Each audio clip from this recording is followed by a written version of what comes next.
शांति। अव्यक्त मुरली हम रिवाइज कर रहे हैं। आज अव्यक्त मुरली है 1982 की 16वीं, जिसके जो बाबा ने 17 मार्च 1982 को चलाई थी। और इस मुरली का विषय है संगम युग का विशेष वरदान।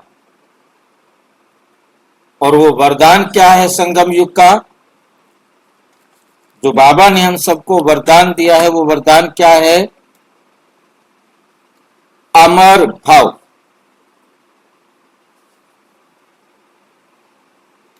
अमर भाव।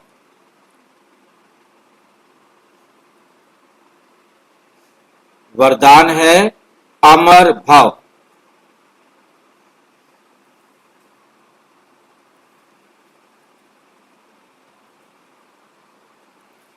आज बाप दादा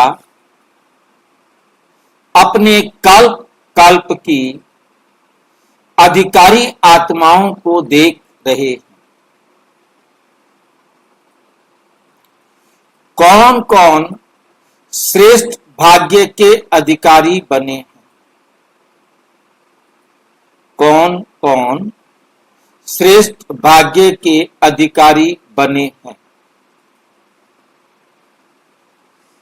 वे देख हर्षित हो रहे हैं। बाप दादा अधिकारी आत्माओं को देख आज आपस में रू रिहान करते मुस्कुरा रहे हैं।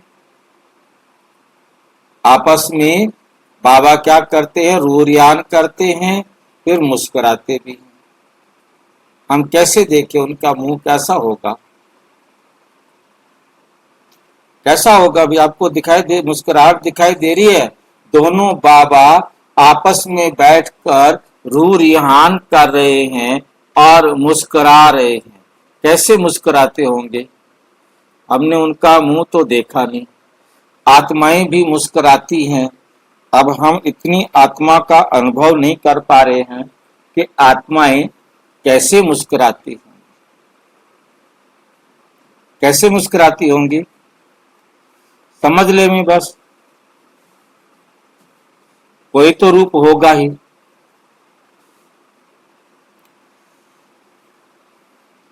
ब्रह्मा बाप बोले कि ऐसे बच्चों पर आपकी नजर गई है कि जिनके लिए दुनिया वालों को ये सोचना भी असंभव है कि ऐसी आत्माएं भी श्रेष्ठ बन सकती।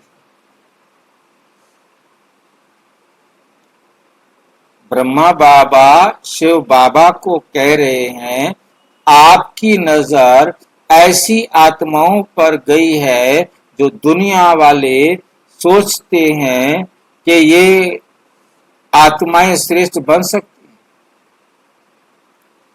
उनका सोचना भी असंभव है कि ऐसी आत्माएं भी श्रेष्ठ बन सकती जो दुनिया की नजरों में अति साधारण है। उन्हों को बाप दादा ने अपने नैनों के नूर बना लिया। बिल्कुल ही ना उम्मीद आत्माओं को विश्व के आगे, जो ना उम्मीद आत्माएं थी, ना उम्मीद आत्माओं को विश्व के आगे सर्वश्रेष्ठ आत्माएं बना दिया। तो बाप दादा अपनी सेना के महावीरों को, अस्त्रधारी महावीरों को, जो अस्त्रधारी हैं आत्माएं, उनको देख रहे थे। महावीर आत्माओं को बाप दादा दोनों बैठकर देख रहे थे कि कौन कौन ऑलमाइटी अथॉरिटी की पांडव सेना में, ऑलमाइटी अथॉरिटी की पांडव सेना में मैदान पर उपस्थित। क्या देखा होगा? कितनी वंडरफुल सेना है,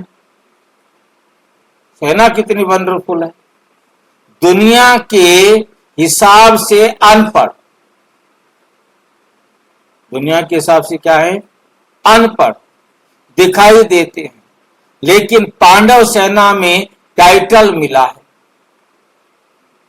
पांडव सेना में टाइटल मिला है नॉलेजफुल का। टाइटल क्या मिला है? नॉलेजफुल का। सभी नॉलेजफुल होना, शरीर चलना उठना भी मुश्किल है, शरीर चलना उठना भी मुश्किल है, लेकिन पांडव सेना के हिसाब से सेकंड में परम धाम तक पहुंचकर आ सकते।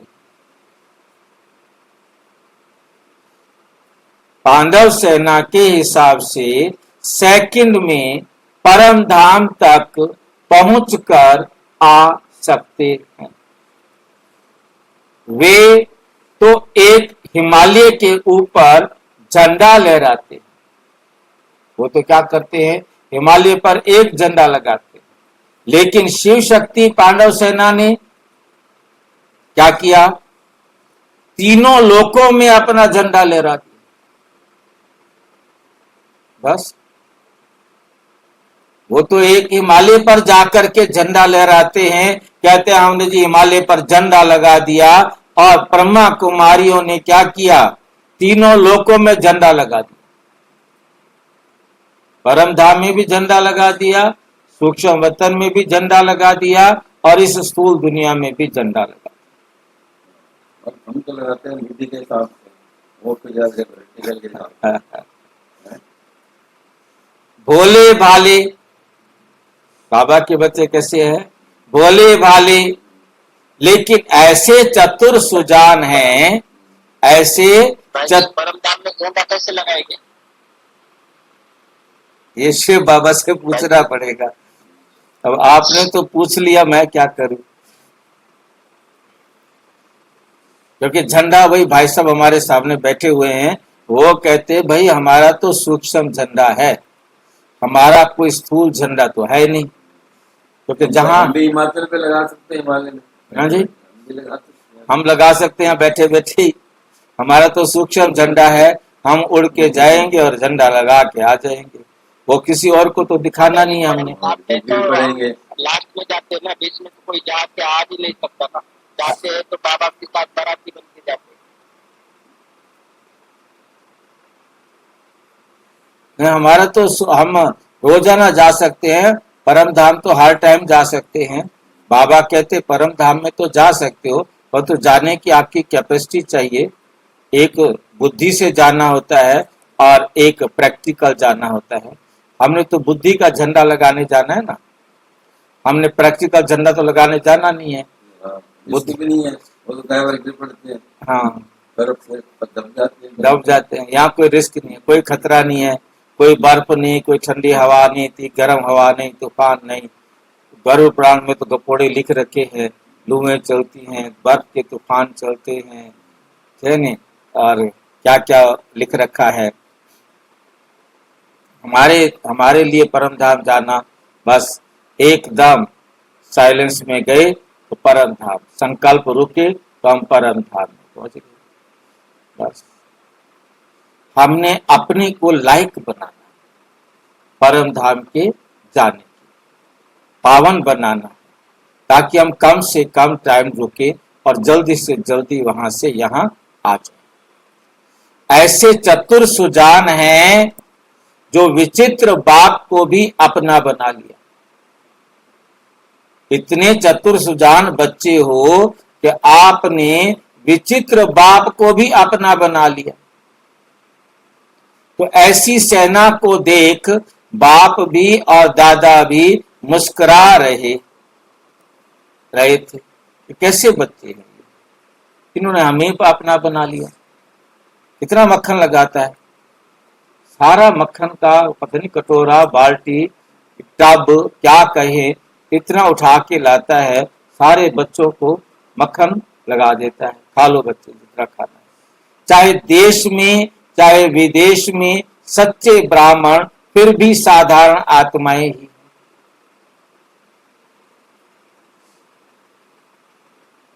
चाहे देश में चाहे विदेश में सच्चे ब्राह्मण फिर भी साधारण आत्माएं ही बनते हैं।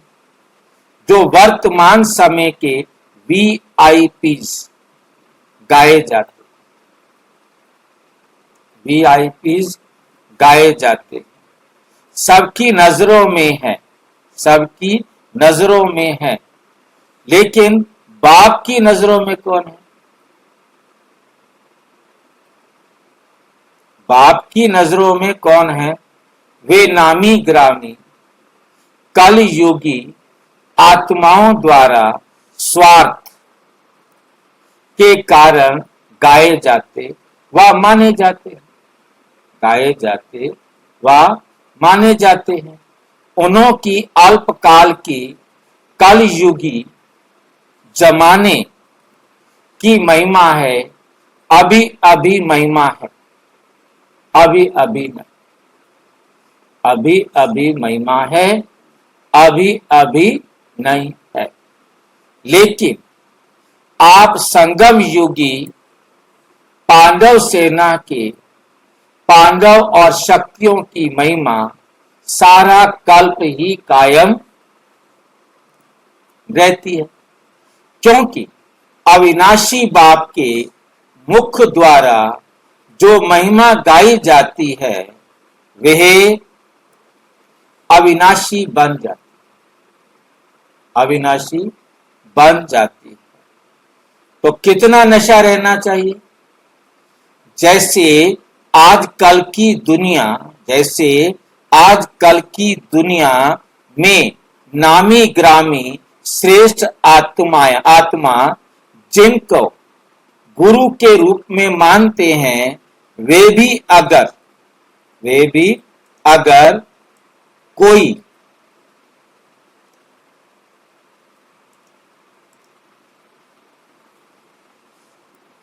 बात किसको कह देते हैं तो समझते हैं गुरु ने कहा है तो वो सत्य ही होगा। गुरु जी ने कहा है तो क्या होगा? सत्य ही होगा। और उसी फलक में रहते, निश्चय के आधार पर नशा रहता है, निश्चय के आधार पर क्या रहता है? नशा रहता है। ऐसे ही सोचो, आपकी महिमा कौन करते हैं? कौन कहता है श्रेष्ठ आत्माएं? कौन कहता है?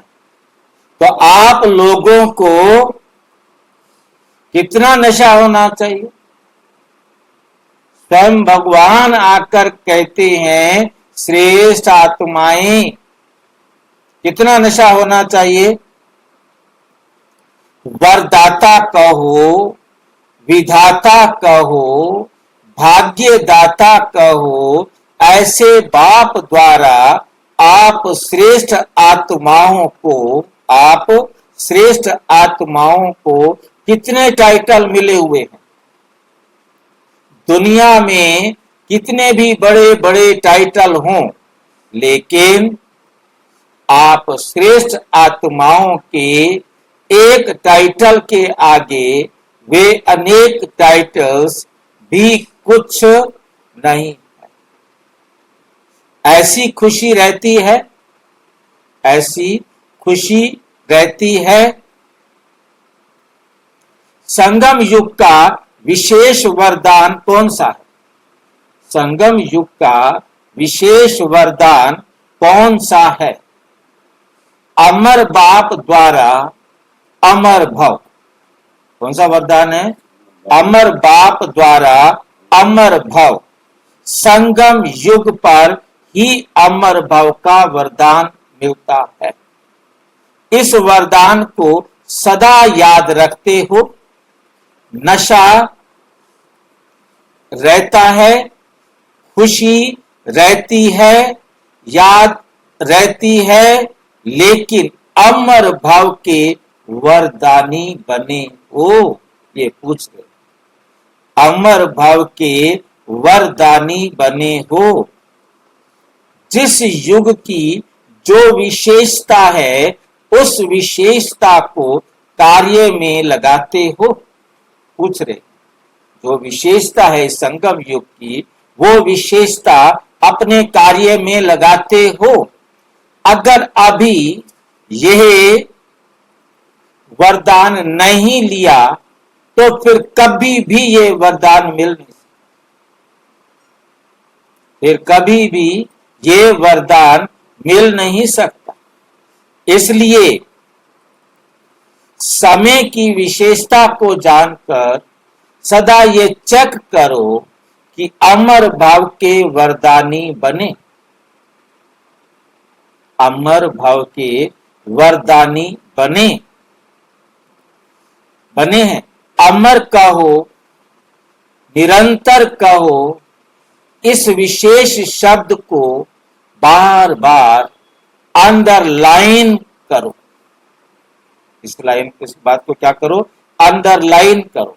अमरनाथ बाप के बच्चे अगर अमर भाव के वर्षे के अधिकारी नहीं बने, अमरनाथ बाप के बच्चे अगर अमर भाव के वर्षे के अधिकारी नहीं बने तो क्या कहा जाए, क्या कहा जाएगा? कहने की जरूरत है क्या? इसलिए मधुबन वरदान भूमि में आकर सदा वरदानी भव, सदा वरदानी भव। अच्छा, ऐसे सदा बाप दादा के नयनों में समाये हुए नूरे रत्न सदा वरदाता द्वारा वरदान प्राप्त कर वरदानी मूरत, वरदान प्राप्त कर वरदानी मूरत, श्रेष्ठ भाग्यवान मूरत, सदा विश्व के आगे चमकते हुए सितारे बन विश्व को रोशन करने वाले ऐसे संगम युगी पांडव शिव शक्ति सेना को बाप दादा का याद, प्यार और नमस्ते। हम बच्चों की भी बाप दादा को नमस्ते, नमस्ते, नमस्ते। दीदी जी के साथ चक्रधारी तो हो, दीदी को कह रहे चक्रधारी तो हो, चक्रधारी के साथ साथ चक्रवर्ती भी हो। चक्रधारी के साथ क्या हो? चक्रवर्ती भी हो गई। डबल चक्कर लगाती हो, स्थूल भी और बुद्धि द्वारा भी। स्थूल चक्कर भी लगाती हो और बुद्धि द्वारा भी चक्कर लगाती हो।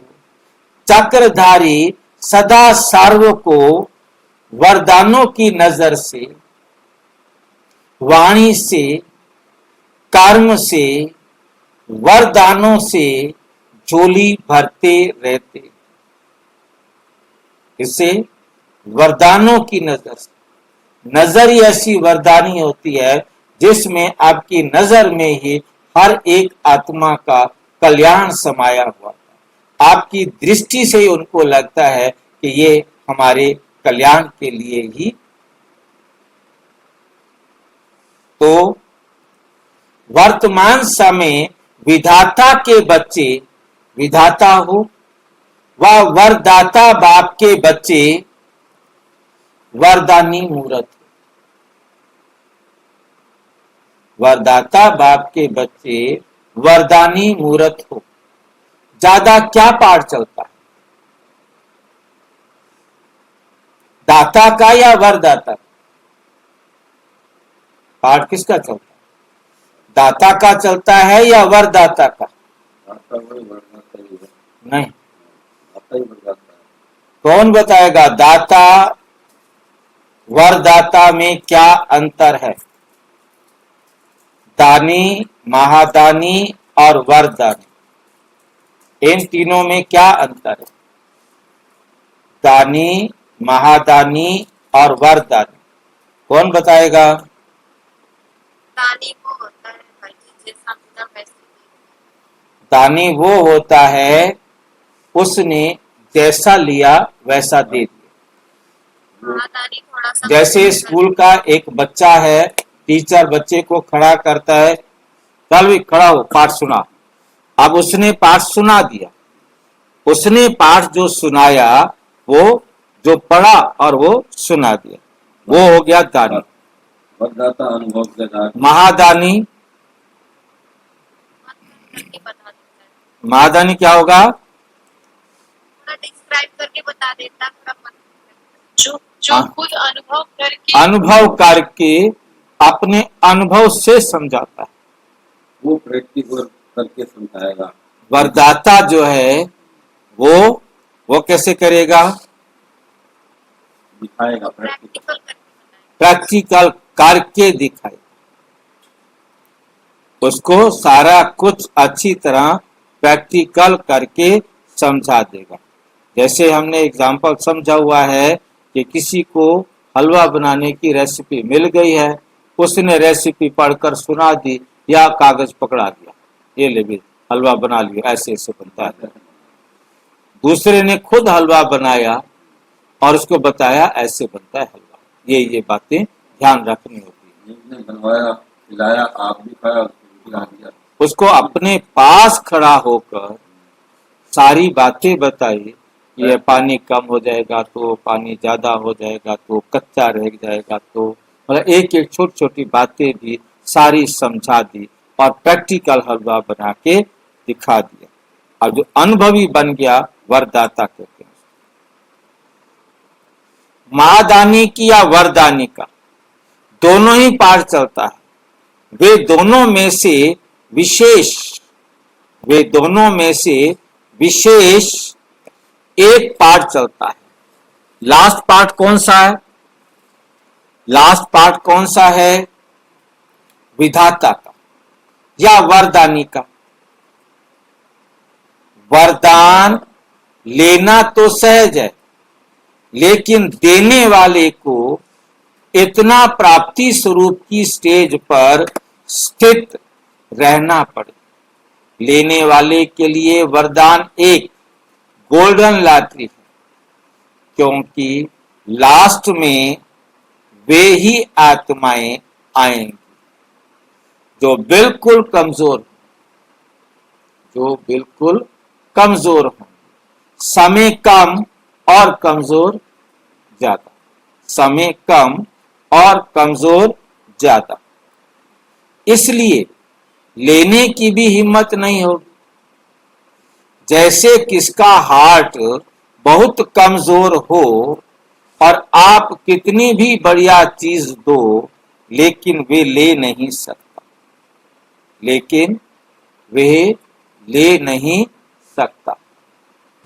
समझते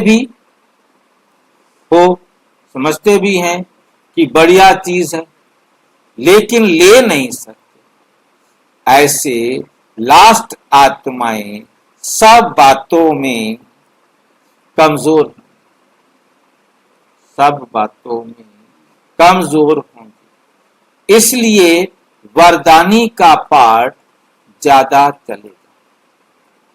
जो स्वयं के प्रति संपन्न हो चुके, ऐसी संपन्न आत्माएं ही वरदानी बन सकती हैं।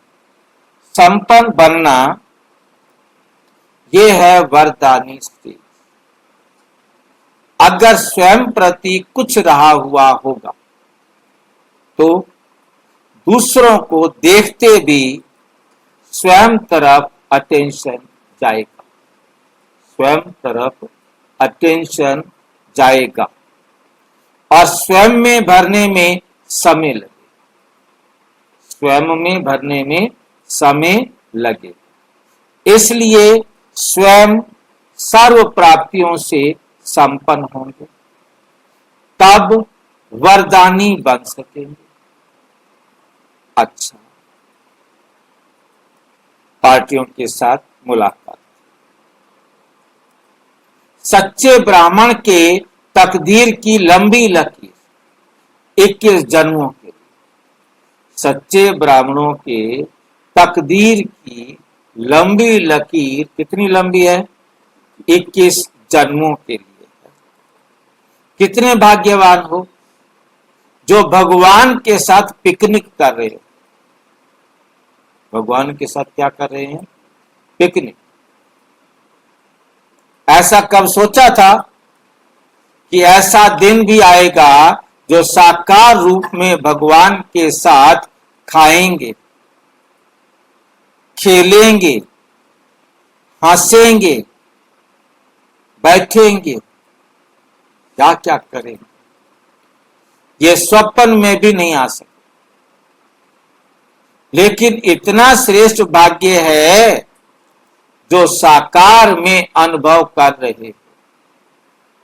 कितनी श्रेष्ठ तकदीर की लकीर है, कितनी श्रेष्ठ तकदीर की लकीर है जो सर्व प्राप्ति संपन्न हो। वैसे जब किसी की को तकदीर दिखाते हैं तो कहेंगे इसके पास पुत्र है, धन है, आयु है, लेकिन थोड़ी छोटी आयु, थोड़ी छोटी आयु, कुछ होगा कुछ नहीं, कुछ होगा कुछ नहीं, लेकिन आपके तकदीर की लकीर कितनी लंबी। 21 जन्मों तक सर्व प्राप्तियों के तकदीर की लकीर है। 21 जन्म गारंटी है और बाद में भी इतना दुख नहीं होगा। सारे कल्प का पौना हिस्सा तो सुख ही प्राप्त होता है। इस लास्ट जन्म में भी, इस लास्ट जन्म में भी अति दुखी की लिस्ट में नहीं, अति दुखी की लिस्ट में नहीं हो तो कितने श्रेष्ठ तकदीरवान हुए, कितने श्रेष्ठ तकदीरवान हुए। इसी श्रेष्ठ तकदीर को देख सदा हर्षित रहो, सदा हर्षित रहो। नंबर 2, प्यार के सागर से प्यार पाने की विधि। प्यार के सागर से प्यार पाने की विधि। न्यारा बनो, न्यारा बनो। कई बच्चों की कंप्लेन है कि याद में तो रहते हैं लेकिन बाप का प्यार नहीं, बाप का प्यार नहीं मिलता है। अगर प्यार नहीं मिलता है तो जरूर प्यार पाने की विधि में कमी। जिस विधि से आप प्यार प्राप्त करना चाहते हो उस विधि में कमी है। प्यार का सागर, प्यार का सागर बाप है। उससे योग लगाने वाले प्यार से वंचित रह जाएं, ये हो नहीं। प्यार का सागर बाप, उससे हमको योग लगाना और लगाने वाले प्यार से वंचित रह जाए, ये हो नहीं सकता। लेकिन प्यार पाने का साधन है। कैसे मिलेगा प्यार? पहले दुनिया से न्यारे बनो।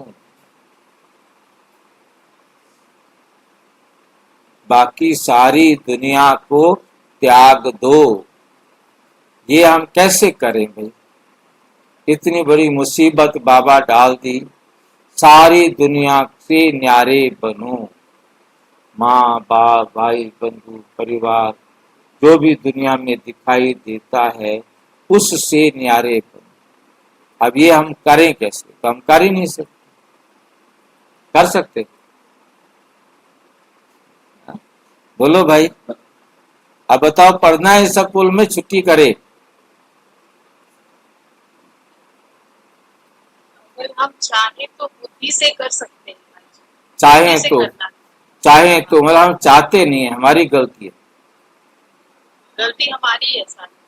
सारी गलती हमारी, हम चाहते नहीं। हमें प्यार नहीं चाहिए या न्यारा न्यारा नहीं होना चाहते? हम प्यार चाहते हैं परंतु न्यारे नहीं हो सकते। न्यारा होना मुश्किल लग रहा है।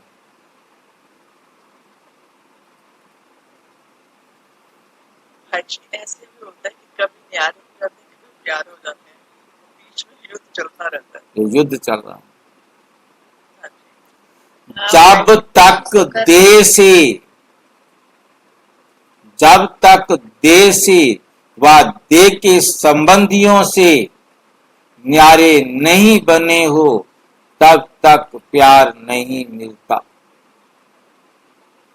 इसलिए कहां भी लगाव ना हो तो एक सर्व संबंधी बाप से, एक बाप दूसरा ना कोई, एक बाप दूसरा ना कोई।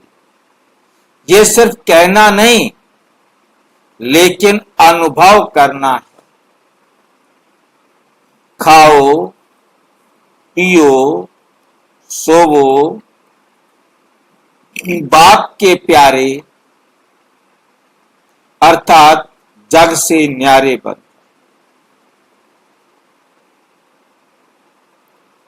देहधारियों से लगाव रखने से दुख अशांति की ही प्राप्ति हुई।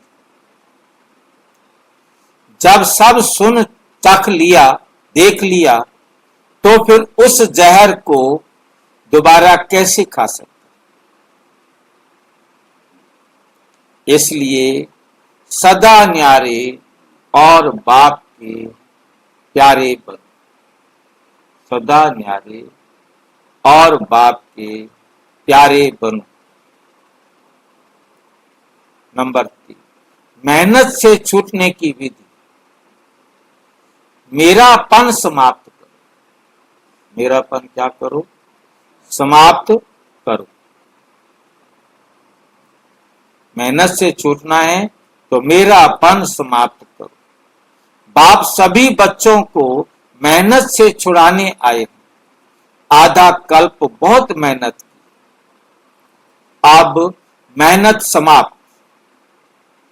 उसकी सहज विधि सुनाई है। सिर्फ एक शब्द याद करो, मेरा बाबा। ध्यान आ गया ये।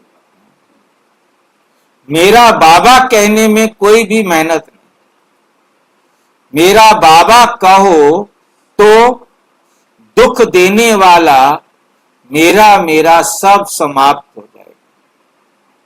जो दुख देने वाले संबंधी हैं, जो दुख देने वाली दुनिया है, वो मेरी नहीं रही ना। जब अनेक मेरा है तो मुश्किल है, तो मुश्किल। मेरे अनेक है, ढेर सारे मेरे मेरे हैं। एक मेरा हो गया तो सब सहज हो गया। बाबा बाबा कहते चलो तो भी सतयुग में आ जाएंगे। और ये कहते हैं मेरा पुत्रा तो मेरा धोत्रा, मेरा घर, मेरी बहू, मेरे मेरे तो बहुत सारे हैं। मत कुछ हो जाए तो बात लगे, बाकी जो रहेगा परिवार में तो थोड़ा बहुत रहना ही पड़ेगा, थोड़ा बहुत नहीं आती। अब यह जो मेरे मेरे की लंबी लिस्ट है इसे समाप्त करो। अनेकों को भुलाकर एक बाप को याद करो, तो मेहनत से छूट आराम से खुशी के झूले में झूलते रहेंगे, खुशी के झूले में झूलते रहेंगे। सदा बाप की याद के आराम में रहो, सदा बाप की याद के आराम में रहो। अच्छा, ओम शांति। और विस्तार से जानने के लिए प्रजापिता ब्रह्मा कुमारी ईश्वरीय विश्वविद्यालय के किसी भी सेवा केंद्र पर संपर्क करें, और यदि कोई प्रश्न है तो 9213106986 पर केवल टेलीग्राम करें। 9650692270 पर केवल व्हाट्सएप करें, फोन नहीं। ओम शांति।